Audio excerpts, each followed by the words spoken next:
Hello, hello, hello, bienvenue dans ce lundi décalé du 17 juin 2024. Plus que quelques jours et on est en été, il fait déjà très chaud, je ne sais pas d'où vous êtes. Tiens, je suis curieuse de savoir d'où vous êtes tous et toutes. Ça fait du bien un petit peu pour ceux qui sont en train de se connecter. Moi, personnellement, je suis de Marseille, donc dites-moi un petit peu d'où vous venez, d'où vous êtes, si de quel pays vous êtes, parce que je sais qu'il y a beaucoup de Canadiens, on a des Belges, on a des Suisses, des Luxembourgeois, on a des expats qui sont en Espagne, etc. Donnez-moi un petit peu, faites-moi voyager dans le chat, je vous laisse vous connecter pour ce lundi décalé. Beaucoup, beaucoup de nouveaux arrivants dans le groupe, donc bienvenue. Et tous les lundis midi, ben, il y a un live qui se fait pour parler du thème abordé la semaine précédente. Je me mets également sur mon téléphone portable pour voir vos commentaires.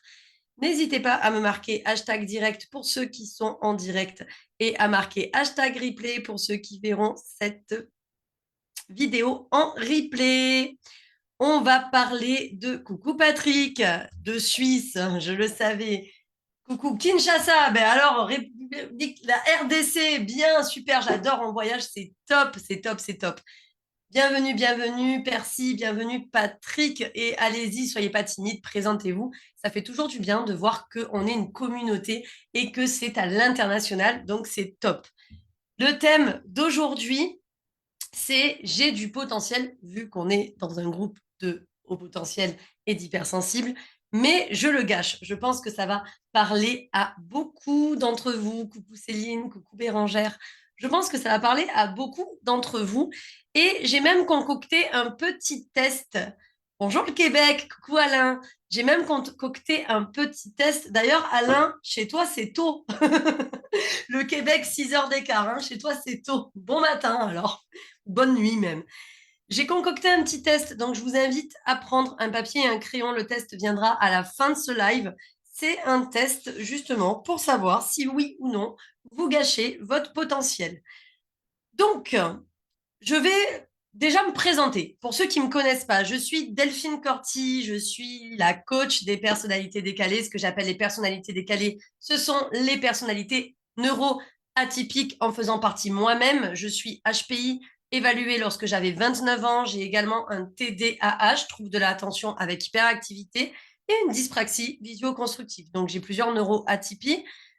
J'ai été infirmière pendant 17 ans et au bout de 17 ans, en fait, j'ai eu ce ressenti où je n'étais pas à la hauteur de ce que je pouvais donner. C'est-à-dire qu'à un moment donné, je me suis retournée sur moi-même, donc je devais avoir, là j'ai 42 ans, bah, c'était il y a une dizaine d'années à peu près, 32 ans à peu près, 32, 33, et je me suis dit, tiens Delphine, t'es pas au max en fait. Tu donnes le max, j'étais une très bonne infirmière, j'étais à fond, hein, j'étais chez les marins-pompiers, j'étais sur les SMUR, j'étais aux urgences, mais j'étais pas au max de ce que je pouvais donner, de ce que je pouvais créer. Et c'est là que ça a commencé à trotter dans ma tête. Et donc, au niveau du ressenti, j'avais l'impression, en fait, d'être limitée, voire de me rabaisser pour m'intégrer, mais de ne pas être au max de mon potentiel. Donc, moi, personnellement, j'ai fait un bilan de compétences. Il en est ressorti que je devais être coach, je ne connaissais pas du tout ce métier à l'époque. Je me suis renseignée à fond. J'ai fait un master carrément de coaching. J'ai fait une école avec concours, mémoire, oral, écrit, etc. Et donc, me voilà avec vous depuis quelques années où je me suis spécialisée dans ce que je vis de l'intérieur, dans la neuroatypie. Pourquoi je me suis spécialisée dans ça? Eh bien, moi, j'ai déjà été accompagnée par des psychologues soi-disant spécialistes des neuroatypiques. Je ne dirais pas de nom, mais il y a en France une chaîne de une chaîne qui accompagne les gens neuroatypiques. Alors, une chaîne de psychologues, c'est la même enseigne et c'est partout en France. Et je me suis retrouvée face à des gens qui ne comprenaient absolument pas ce que je leur disais, ni qui ne ressentaient pas du tout ce que je disais, en fait, qui me regardaient avec des yeux de Merlin frit, comme on dit, et qui comprenaient rien à ce que je vivais. Donc, ne me sentant incomprise et ayant la confirmation que c'était pas des troubles psy que j'avais, mais c'était surtout un besoin d'apprentissage de mon mode de fonctionnement qui était différent des autres, je me suis tournée donc vers le coaching et je me suis spécialisée dans cet accompagnement-là. Voilà, là, je me présente, d'accord? Donc, coucou Pascal, j'espère que tu vas bien. Là, je me suis présentée et j'espère que certains vont s'identifier à ce que je suis en train de vous raconter. Vous êtes venu sur ce groupe parce que vous avez dû voir cette pub que j'ai diffusée où je suis soit poursuivie par des dinosaures, et d'ailleurs les gens confondent dinosaures et brebis, c'est inquiétant, mais soit vous me voyez poursuivie par des dinosaures, soit j'embrasse mon chien. Enfin bref, j'ai fait cette pub pour vous présenter ce groupe. Et là, je vois sous cette pub des gens qui traitent, qui insultent en fait les hauts potentiels intellectuels, parce que moi je me présente en tant que tel, comme des gens qui ont un ego démesuré. Alors déjà, il faut s'enlever cette idée de la tête parce que rien que ça, rien que le fait de dire à quelqu'un que s'il est intelligent, c'est limite une insulte, ça te pousse à te rabaisser au niveau des autres. Les gens confondent beaucoup intellect et intelligence. Dans le chat, dites-moi la différence entre intellect et intelligence, s'il vous plaît, sans regarder sur Google. Je vous laisse un petit peu de temps pour dire la différence entre intellect et intelligence. Alors, je ne sais pas comment ça se passe dans les autres pays, mais c'est vrai qu'en France, une super insulte qui est quand même... ouais, c'est quand même une oxymore, parce qu'on dit que c'est une insulte alors que ce n'en est pas une. On va te traiter d'intello. C'est-à-dire que être intelligent est une insulte. Incroyable, quand même. Donc, dans le chat, dites-moi, pour vous, quelle est la différence entre l'intellect et l'intelligence? À savoir que le HPI, donc là, je parle du HPI, est un haut potentiel intellectuel. C'est quoi la différence entre l'intellect et l'intelligence? Pourquoi les gens font souvent cette méprise? Personne ne sait? Je vais le dire, hein, sinon. J'attends un peu parce que je sais qu'il y a un décalage entre ce que je dis et ce que vous écrivez. J'attends un petit peu, mais si ça n'écrit pas dans le chat, je vais vous le dire. La différence entre l'intellect et l'intelligence, c'est que l'intellect, c'est purement cérébral, c'est-à-dire qu'on est sur une capacité, mémoire, vitesse de traitement de l'information, accumulation d'informations, etc. D'accord? Mais ça reste un potentiel. Ce potentiel, si tu n'en fais rien, ça reste un potentiel. C'est comme si tu as une Ferrari dans ton jardin, mais que tu lui as enlevé les roues et que tu lui as pas mis d'essence. Ben, elle roulera moins vite qu'une Kangoo, qui a de l'essence et qui a des roues. D'accord? L'intelligence, c'est la capacité à prendre des décisions sensées, rationnelles, qui ont le bon sens de la vie, etc. C'est pour ça qu'il ne faut pas confondre haut potentiel intellectuel et quelqu'un d'intelligent. Il n'y a pas d'ego démesuré à dire qu'on est HPI. Et même, j'ai connu des THQI, des très hauts quotients intellectuels, donc des gens qui ont 140 de QI, mais qui n'avaient aucune intelligence de la vie.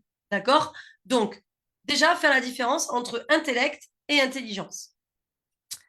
Du coup, en partant de ça, qui déjà se sent concerné et se sent bridé et n'ose pas montrer son intelligence au grand jour, c'est-à-dire qui a l'impression de devoir se taire pour pas qu'on se moque de lui ou de elle.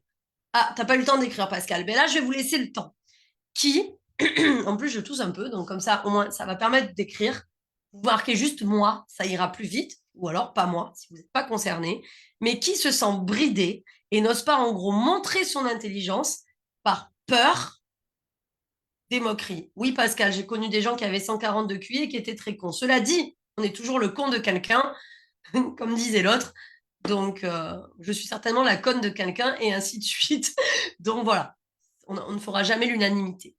Donc, qui se sent bridé, qui se rabaisse, qui n'ose pas montrer son intelligence, qui se tait des fois alors qu'il sait ou elle sait pertinemment qu'il a raison, qu'il ou elle voit venir les choses à, à 20 000 lieues de vent, mais qui n'ose pas, en fait, et qui se bride pour pas susciter de la moquerie. C'est ton cas, Alain, super, 100%. Pascal, oui. Percy, pas toi, tant mieux. Si tu oses dire les choses, tant mieux. Super, ok. Qui pense que s'il ne se bridait pas, donc je pense pas, je parle pas à toi du coup Percy, je parle surtout à Pascal, Alain et ceux qui nous regardent et qui n'ont pas encore commenté, qui pense que s'il ne se bridait pas, il serait à un autre endroit. Je parle pas d'endroit physique, hein, je parle d'endroit moral ou même d'endroit au niveau de la performance sur le plan pro et sur le plan perso. Qui pense trop se brider et qu'à cause de ça, ben, ça l'empêche d'évoluer aussi bien sur le plan perso que pro. Professionnel, je serais à un autre endroit si je me bridais pas, ben, je serais peut-être à un poste à responsabilité, ou peut-être que j'aurais déjà une promo, ou peut-être que je serais plus haut dans la chaîne de mon, de mon monde professionnel. Et en termes Et en termes de personnel, peut-être que j'aurais réussi ma vie sentimentale, peut-être que je serais avec une femme pour les célibataires, peut-être que je serais heureux en mariage pour ceux qui sont malheureux en mariage parce qu'ils se brident, en gros, qui pensent qu'ils seraient à un autre endroit sur le plan pro et perso, c'est dur à dire, s'ils ne se bridaient pas. Pascal, oui, c'est certain, tu le penses. Ok. Patrick, je le sais, toi, tu t'es enlevé les brides et effectivement, pour t'avoir coaché, tu te sens beaucoup mieux, tu es beaucoup plus aligné et ça se voit, ça se sent. Qui pense qu'il serait à un autre endroit s'il ne se bridait pas? Je vais vous laisser répondre dans le chat et je vais continuer. Donc, comme je vous dis, je parle pour la France parce que je suis française, mais je pense que dans d'autres pays, il doit y avoir des systèmes plus ou moins identiques, enfin, au moins dans les pays dits européens, peut-être qu'Alain, dans les pays nord-américains, canadiens, c'est différent au niveau de la culture et de l'impact que ça a. Mais en France et par exemple dans l'enseignement français, on va s'adapter au plus bas. C'est-à-dire que on va ralentir une classe pour s'adapter à celui qui est le plus lent au lieu de booster le plus lent pour qu'il s'adapte au plus haut. C'est comme ça que ça fonctionne. Christine, Oxy, tu te sens concernée? D'accord. C'est la structure française. Je vais même vous dire plus dans la structure française, dans les entreprises françaises. On va essayer de transformer les difficultés de quelqu'un et ses faiblesses en force et on va donc montrer du doigt ce qu'il ne va pas.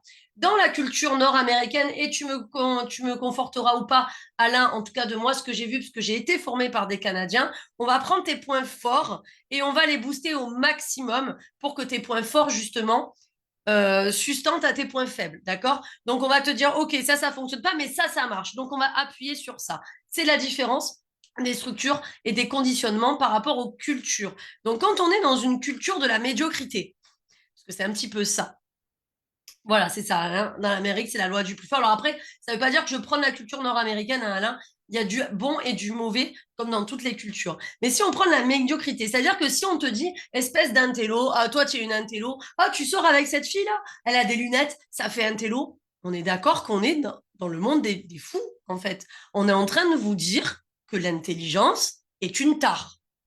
On en est là, d'accord? Euh, on est en train également, en France, je prends encore mon exemple parce que je suis une ancienne infirmière qui a été maltraitée, comme tous les infirmiers, notamment pendant le Covid que j'ai traversé, où on a été un petit peu relégué à faites un petit peu ce que vous pouvez avec les moyens que vous avez. Hein, en gros, c'était ça. La France a toujours maltraité, alors, les gens qui avaient des métiers sociaux. Les pompiers sont maltraités, les infirmiers sont maltraités, et même les médecins actuellement, et c'est pour ça qu'on a des déserts médicaux, sont maltraités. En fait, on demande aux gens d'être dans le social et de le faire gratuitement par vocation. C'est ce qu'on fait souvent. On est, je crois, pour les infirmiers en France, en dessous du revenu des Lettoniens ou des Estoniens. Je sais plus. Alors, je sais plus si avec le Ségur de la santé, ça a remonté ou pas. J'ai abandonné avant, moi, ce métier-là. Mais voilà. Et je vais vous donner un exemple qui s'est passé ce week-end et qui m'a choqué. Récemment, c'est un mec qui était ambulancier, qui voulait suivre un programme que j'ai créé. Et en plus, je lui avais fait des fleurs dans ce programme, je lui avais offert des bonus, etc. Finalement, il s'engage, il se désengage, donc je lui dis, OK, c'est pas grave, on reste en contact pour plus tard. Et c'est-à-dire, moi, je n'impose rien à personne. Et là, en fait, 2, 3, 4 mois après, il est allé m'attaquer en disant que j'avais l'air gentil, mais que c'était un scandale pour une ancienne infirmière de se faire rémunérer en tant que coach. Alors, remettons les choses à leur place. Tout travail mérite un salaire. Je donne énormément de choses, mais à partir du moment où je prends du temps pour vous voir en tête à tête et que c'est un accord entre nous, c'est normal d'être rémunéré. Si on va par là pour une infirmière, le chirurgien cardiaque qui a fait 12 ans d'études et qui va sauver le pauvre enfant, mais il faut pas le payer ce mec, attends, c'est un enfant qui va sauver. Si on va par là à l'ambulancier, faut pas le payer, il est en train de transporter quelqu'un qui pour sauver des vies. Donc il faut arrêter de croire que le social est forcément gratuit parce qu'au fur et à mesure de croire ça, on va détruire tout ce qui fait la santé en France. Ça, c'était une parenthèse que je voulais dire. On donne beaucoup. Moi, j'ai beaucoup donné. J'ai fait des heures et des heures. J'en étais à 70 heures de garde par semaine à une époque. On donne beaucoup. Mais pour savoir donner, il faut également savoir recevoir. Et si on ne sait pas donner, eh bien, on ne sait pas recevoir et donc on ne sait pas s'engager. Donc voilà, ça c'était la parenthèse que j'avais parce que j'ai été choquée. Merci Pascal, toi qui est dans le programme d'ailleurs. Il n'y a pas de sous-métier et il n'y a pas de sous-métier, d'accord? Donc, tout métier mérite un salaire. Si on prône le « toi, tu fais du social, donc tu le fais gratuitement euh, », donc on en revient en arrière à l'esclavagisme, en fait, en gros. C'est toi, tu vas m'aider, mais je te chie à la gueule. Clairement, c'est ça. Hein. Clairement, c'est ça. Et moi, je vais pas m'investir pour toi. Donc ça, c'était la parenthèse. Donc moi, j'ai décidé de ne pas gâcher mon potentiel, de vous offrir beaucoup de choses. D'ailleurs, Pascal, tu vois, tu viens de le dire que je m'investissais complètement. J'ai décidé de vous donner beaucoup de choses également parce que je pense que c'est en se rendant compte des choses qu'après, on prend des décisions et non pas en imposant les choses qu'on prend les bonnes décisions. Petite parenthèse, mercredi à 19h, on fait un événement 100% offert de 19h à 20h. Moi et Maude Coulon, qui est une hypnothérapeute spécialisée dans l'accompagnement des neuroatypiques. C'est un événement où on va parler des blocages émotionnels et des stratégies de sabotage. Pour ceux qui veulent participer, qui n'ont pas encore le lien de participation, ça sera gratuit sur Zoom, en direct. Vous pourrez poser vos questions. Vous marquez « Je participe » dans le chat et je vous enverrai en privé le lien de participation pour vous connecter mercredi soir à 19h heure française, Alain. Donc, tu enlèves 6 heures pour le Canada. Percy, je ne sais pas toi si y a un décalage, tu me diras. Mais en gros, c'est 19h heure française, mercredi soir, c'est la parenthèse. Et je vous enverrai le lien pour ceux qui participent. N'hésitez pas à marquer « Je participe ». Et oui, Candy, si tu t'investis beaucoup et que tu as très peu de retours, en fait, le problème, c'est qu'on donne beaucoup, mais on ne reçoit pas. Donc, je pense qu'il y a des gens qui doivent savoir recevoir pour savoir donner. C'est fermé, la parenthèse. On va passer au test. Munissez-vous d'un papier, d'un crayon. On va faire le test en direct. Je vais vous donner 20 affirmations. D'accord? 20 affirmations. Vous n'allez pas marquer les affirmations, vous marquez juste oui ou non selon les affirmations. Donc, affirmation numéro 1, hein, vous marquez un oui ou un non, deux oui, deux non, etc. C'est un test que j'ai créé hier, ok? Je me suis sentie inspirée. Donc, si vous avez après les totaux, on va les marquer ensemble dans le chat et puis on verra par la suite ce qu'on peut faire suivant les totaux que vous aurez. Donc, test de gâchage de potentiel. Je l'ai appelé comme ça. Je pense que je ferai un petit PDF par la suite pour pouvoir le partager en cadeau justement sur ce groupe. Est-ce que tout le monde a un papier, un crayon? Je vous laisse 3 secondes pour prendre un papier, un crayon et pour faire ce test en attendant. Donc, je rappelle l'événement qui est avec Maude Coulon, qui est une de mes coachs principales, qui travaille avec moi sur les neuroatypiques et qui est hypnothérapeute mercredi soir 19h en direct sur Zoom. Si vous voulez participer, vous marquez « Je participe » et je vous envoie le lien de connexion pour que nous partagions cet instant. Ça durera 1 heure de 19 à 20h, mercredi 19 à 19h. Tout le monde a son papier et son crayon, on y va. Je vais faire les affirmations, vous répondez par oui ou par non, vous n'avez pas besoin de répondre dans le chat. Moi, je fais les 20 affirmations et ensuite on fait les calculs ensemble, d'accord? Première affirmation, j'ai beaucoup d'idées, mais ça reste dans ma tête, je ne passe pas à l'action. Première affirmation, j'ai beaucoup d'idées, mais ça reste dans la tête, je ne passe pas à l'action. Alors, vous marquez un oui ou un non, d'accord? Deuxième affirmation, ça fait plus de 20 ans que je fonctionne de la même façon, mais je n'ose pas changer. Ça fait plus de 20 ans que je fonctionne de la même façon, mais je n'ose pas changer. Troisième affirmation, je n'ai jamais misé sur moi, pris de formation, pris des programmes, car pour moi, c'est une dépense et non un investissement. Troisième affirmation, je n'ai jamais misé sur moi, pris des formations, pris des programmes, car pour moi, c'est une dépense et non un investissement. Quatrième affirmation, je sais que je ne suis pas à la place où je suis censée être. Je sais que je ne suis pas à la place où je suis censée être.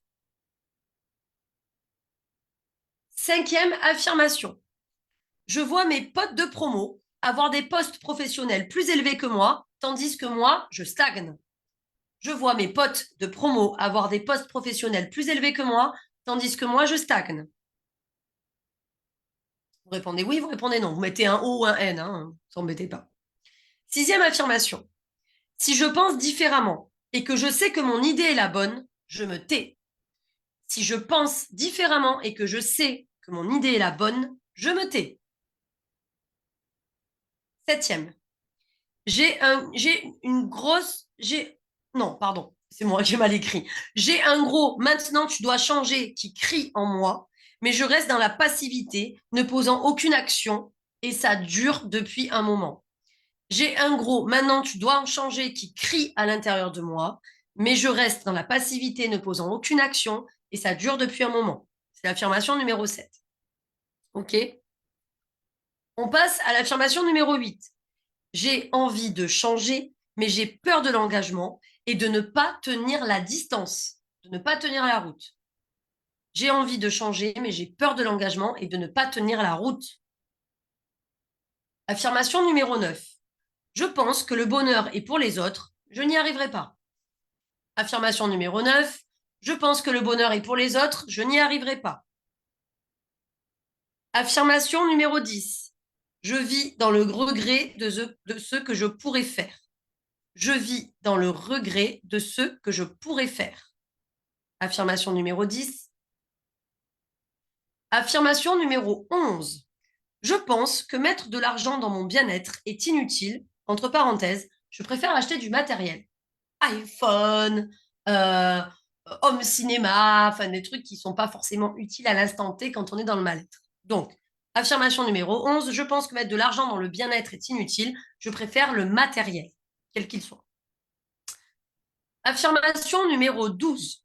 Je ne prends pas de décision seule et je demande aux autres de choisir pour moi ce qui est bon pour moi. Affirmation numéro 12. Je ne prends pas de décision seule et je demande aux autres de choisir pour moi ce qui est bon pour moi.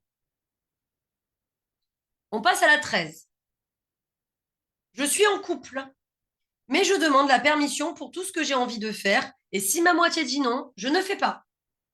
Je suis en couple et je demande la permission pour tout ce que j'ai envie de faire et si ma moitié dit non, je ne fais pas. Alors, tout ce que je vous dis, c'est des trucs que j'ai entendus dans la vraie vie. D'accord? Affirmation numéro 14. J'ai surtout des envies, mais je ne les concrétise pas. J'ai surtout des envies, mais je ne les concrétise pas. On arrive à la 15. Je regarde ceux qui réussissent avec envie ou jalousie ou même haine, rage. Je regarde ceux qui réussissent avec envie ou jalousie ou même haine, rage. On passe à la 16. Je suis très fort, très forte pour prendre des décisions pour les autres, mais aucune pour moi. Je suis très fort ou très forte pour prendre des décisions pour les autres et aucune pour moi. Affirmation numéro 17. Je suis persuadée d'être un cas à part et que rien ne marche sur moi. Affirmation numéro 17. Je suis persuadée d'être un cas à part et que rien ne marche sur moi. Affirmation numéro 18. Je suis addict à la souffrance. J'aime la dramatisation et je ne m'en sors pas. En gros, c'est vrai que je reconnais me plaindre très régulièrement sans vraiment poser d'action. Donc, on en est à la 18. Je suis addict à la souffrance. J'ai tendance à vraiment dramatiser. Je ne m'en sors pas. Tout est négatif. C'est vrai que je me plains souvent sans poser vraiment d'action. Affirmation numéro 19. Ça fait des années que je veux changer, mais j'y arrive pas car sincèrement, je ne fais rien de vraiment efficace. En gros, je m'épuise à faire pas grand-chose. Affirmation numéro 19. Ça fait des années que je veux changer, mais j'y arrive pas car sincèrement, je ne fais rien de vraiment efficace. En gros, je m'épuise. Dernière affirmation. J'ai besoin de transformer mon mode de fonctionnement, mais j'ai peur qu'on ne m'aime plus si je le fais et que je change. J'ai besoin de transformer mon mode de fonctionnement, mais j'ai peur qu'on ne m'aime plus si je le fais et que je change. Allez, faites les points. Dites-moi qui a plus de 7 sur 10. J'attends un petit peu. Clémence, pas de panique, tu auras le replay qui repartira du début. Tu pourras faire ton test. Allez, qui a plus de 7 sur 10? Faites le point. Dites-moi, j'attends un petit peu. Je rappelle encore une fois l'événement qui a lieu mercredi soir à 19h en direct sur Zoom. Pour ceux qui veulent participer, vous marquez je participe et je pourrai vous inscrire. C'est totalement offert. Et en plus, on vous a concocté un super truc. Donc, faites les scores. Allez, je vois qu'il y en a. Combien vous avez? J'attends. Pascal, Alain, Percy, Clémence, tu es arrivée en retard. Céline, j'attends vos résultats de vos scores. Je t'en prie, Clémence, avec joie. 12, Pascal, 12, c'est bon. Percy, je t'enverrai le lien tout à l'heure, sans problème. Céline, 3, tu es parfaite, Céline, merveilleux. 20 noms, bah, c'est bien, 20 noms. Bravo, bravo Patrick. Donc, du coup, ton score est de 0. 15 oui et 5 non, Candy. Merci pour ton retour. Candy, je t'en reparlerai. Donc, du coup, tu gâches un petit peu ton potentiel. On va en parler. Patrick, le travail est fait. Donc, c'est bon. Pascal, work in progress. On est en train de travailler ensemble. Céline, nickel, rien à dire. Donc, nous, là, ce qu'on a créé, et d'ailleurs, on vous en reparlera à cet événement, on a créé un programme de révélation. Alain 14, c'est pas mal aussi, hein. On a créé un programme de révélation de potentiel qui s'appelle Plante ton décor. C'est pour planter son décor, comme son nom l'indique. Maintenant, ça suffit, je plante mon décor et c'est moi qui vais construire le décor auquel je veux adhérer dans ma vie, dans cette vie-là. D'accord? Si vous êtes intéressé juste pour avoir des infos sur Plante ton décor, vous marquez Plante ton décor dans le chat et je reviendrai vers vous en privé pour discuter de ça avec vous. D'accord? Je vous fais un gros bisou. Je vous laisse écrire plante ton décor dans le chat et je reviens vers vous pour en discuter cet après-midi. Je vous fais un bisou, je vous souhaite un bon appétit. À très bientôt. Merci d'avoir participé à ce test. Bye bye.